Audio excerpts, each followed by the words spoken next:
So guys welcome back to my YouTube channel mister Prince. ഇന്നത്തെ വീഡിയോയിൽ നമ്മൾ നോക്കാൻ പോകുന്നത് നമ്മുടെ വൺ പീസിൻ്റെ ചാപ്റ്റർ 1161 ആണ്. ഇത് സ്പോയിലേഴ്സ് ഇറങ്ങിയിട്ടുണ്ട്. അപ്പോൾ ഇതിൽ വളരെ ഇമ്പോർട്ടൻ്റ് ആയിട്ടുള്ള ഒരുപാട് കാര്യങ്ങളുണ്ട്. അതിനെയൊക്കെ കുറിച്ചാണ് നമ്മൾ ഇന്നത്തെ വീഡിയോയിൽ നോക്കാൻ പോകുന്നത്. അപ്പോൾ അത് അറിയാൻ താല്പര്യമുള്ളവർ വീഡിയോ മുഴുവനായിട്ട് കാണുക. അതുപോലെ നമ്മുടെ ചാനൽ ആദ്യമായിട്ട് കാണുന്ന കൂട്ടുകാരാണെങ്കിൽ ചാനൽ സബ്സ്ക്രൈബ് ചെയ്തിട്ട് മാത്രം വീഡിയോ കാണുക. നിങ്ങൾ പലരും ചാനൽ സബ്സ്ക്രൈബ് ചെയ്ത് പോകാറുണ്ട്. അപ്പോൾ വീഡിയോ കാണുമ്പോൾ ചാനൽ സബ്സ്ക്രൈബ് ചെയ്തിട്ട് മാത്രം വീഡിയോ കാണാൻ ശ്രമിക്കുക. എന്നാലും നമുക്ക് വീഡിയോ ഇടാൻ കൂടുതൽ മോട്ടിവേഷൻ കിട്ടുന്നതായിരിക്കും.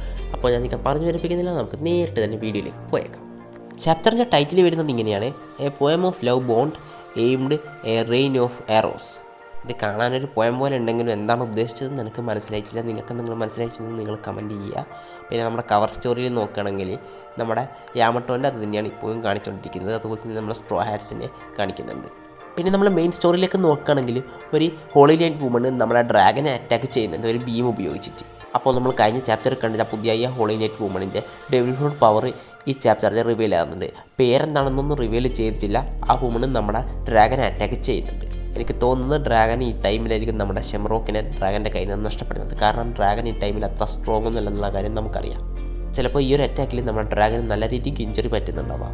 അപ്പോൾ ഈ ഒരു ഹോളി നൈറ്റിൽ നിന്ന് ഡ്രാഗന് രക്ഷപ്പെടാൻ പറ്റുന്നില്ലായിരുന്നു. പക്ഷേങ്കിൽ ആ ടൈമിൽ നമ്മുടെ വൈറ്റ് ബീഡ് അറിയാതെ നമ്മളെ ഡ്രാഗൻ രക്ഷപ്പെടുത്തുന്നുണ്ട്.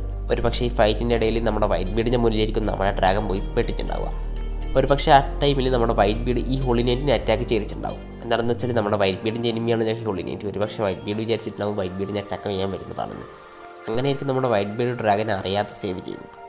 പിന്നെ ഇത് പറഞ്ഞിട്ടുള്ളത് ഒരുപാട് റോക്സ് പൈരറ്റ്സ് നമ്മുടെ റോക്സിനെ ബിട്രേ ചെയ്യുന്നുണ്ട്. എന്നാൽ ഇതിൽ നമ്മുടെ വൈറ്റ് ബീഡ്, ലിനിന്, അതുപോലെ തന്നെ നമ്മുടെ കായിഡോ, ഇവർ 3 പേരും ചേർന്ന് ഈ ബിട്രേ ചെയ്ത ആൾക്കാർക്കെതിരെ ടീമപ്പ് ചെയ്ത് ഫൈറ്റ് ചെയ്യാണ് ഉണ്ടായത്. അപ്പോൾ ഈ ഒരു ചാപ്റ്ററിലൂടെ നമുക്ക് ഒരു കാര്യം മനസ്സിലായി: നമ്മുടെ റോക്സ് പൈരറ്റ്സിൻ്റെ തോൽവിക്കുള്ള ഏറ്റവും വലിയ കാരണം അവരവരെ ബിട്രേ ചെയ്തതാണ്.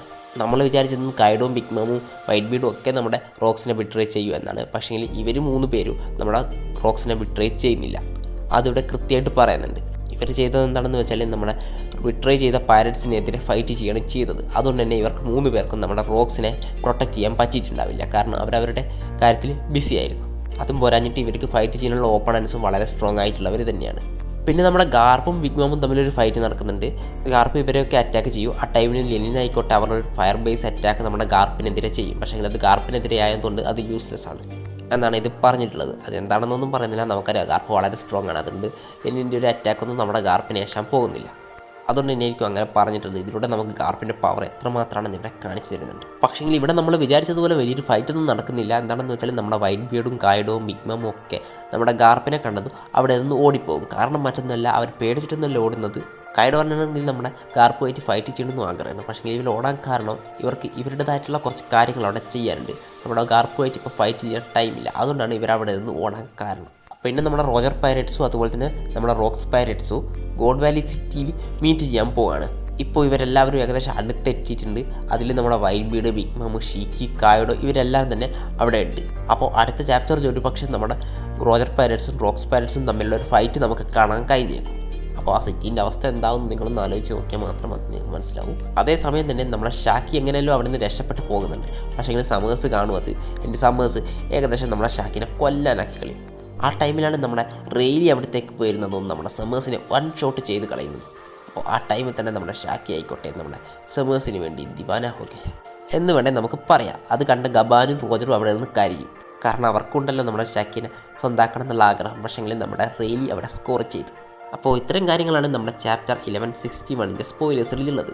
അപ്പോൾ ഇതിൽ ഒരുപാട് ഇൻട്രസ്റ്റിംഗ് ആയിട്ടുള്ള കാര്യങ്ങളുണ്ട്. അതുപോലെ തന്നെ അപ്പോൾ അടുത്ത ആഴ്ച ബ്രേക്കൊന്നുമില്ല, നമുക്കധികം കാത്തിരിക്കേണ്ടിയൊന്നും വരില്ല. അപ്പോൾ നിങ്ങൾക്ക് വീഡിയോ ഇഷ്ടപ്പെട്ടുണ്ടാകുമെന്ന് വിചാരിക്കുന്നു. വീഡിയോ ഇഷ്ടപ്പെട്ടെങ്കിൽ നമ്മുടെ ചാനൽ സബ്സ്ക്രൈബ് ചെയ്യുക. അതുപോലെ തന്നെ ആ ബെല്ലൈക്കൺ ഇത് ഓൾ നോട്ടിഫിക്കേഷൻ സെറ്റ് ചെയ്ത് നോക്കുക. എന്നാൽ മാത്രമേ ഇതുപോലത്തെ വീഡിയോസ് പെട്ടെന്ന് നിങ്ങൾ എത്തിക്കുള്ളൂ. എന്നാൽ നമ്മുടെ വാട്സപ്പ് ഗ്രൂപ്പിലും ചോദിക്കുക. എന്നാൽ മറ്റൊരു വീഡിയോ കാണുന്നവരെ ബൈ ബൈ.